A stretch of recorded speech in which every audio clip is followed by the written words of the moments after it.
एक बार की बात है, एक गांव में एक सेठ रहता था। सेठ पैसे कमाने का बहुत लालची था, इसलिए वह बहुत से व्यापार करता रहता था। इस बार उसकी नज़र दूध के व्यापार पर गई। उसने सोचा दूध पीना तो कोई भी बंद नहीं करेगा, इसलिए यह व्यापार हमेशा चलता रहेगा और इसमें नुकसान होने की भी संभावना नहीं है। ये सोचकर सेठ ने दूध का व्यापार प्रारंभ कर दिया। दूध को बेचने के लिए उसने एक व्यक्ति को नौकरी पर रखा। उसका नाम रामू काका था। रामू काका ही सेठ के दूध के व्यापार को देखते थे और पूरे गांव में दूध वितरण करने का काम रामू काका का ही था। गांव वाले उन्हें दूध वाला कहकर बुलाया करते थे। रामू काका सेठ के द्वारा दिए वेतन से संतुष्ट नहीं था, इसलिए उसके मन में लालच आ गया और उसने दूध के व्यापार में गड़बड़ी करने का सोच लिया। उसने सोचा शुद्ध दूध लोगों को पचता नहीं है और वे शिकायत करते हैं कि आपके दूध को पीने के बाद पेट खराब हो जाता है। बहुत से लोग गाय का दूध मानते हैं क्योंकि वह पतला होता है। फिर रामू काका ने भैंस के दूध में पानी मिलाकर और थोड़ी सी हल्दी मिलाकर बेचने लगा। सेठ के यहाँ दिन में 200 लीटर दूध होता था, लेकिन रामू काका 350 लीटर रोज बेचा करते थे। ये जो 150 लीटर अधिक दूध बेचा जाता था, उसका पूरा पैसा रामू काका अपने पास रखते थे। धीरे धीरे रामू काका की लालच और बढ़ने लगी और वह दूध में और ज्यादा पानी मिलाने लगे। अब गांव वालों को लगने लगा कि दूध बहुत ही ज्यादा पतला होता जा रहा है।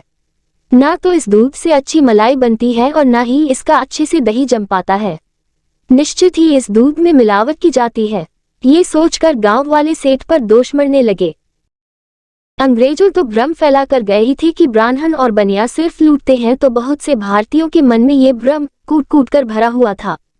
उन्हें लगा सब गलती सेठ की है। पूरे गांव में दूध की मिलावट की खबर फैल गई और सब अपने सामने सेठ को ही बुरा भला बोलते थे। ये बात गांव के ठाकुर तक भी पहुंच गई। गांव का ठाकुर सेठ का परम मित्र था। उसने सेठ को घर बुलाकर सारी बात बता दी कि गांव वाले दूध की मिलावट से परेशान हैं और उन्हें लगता है कि तुम दूध में मिलावट करके उन्हें ठग रहे हो।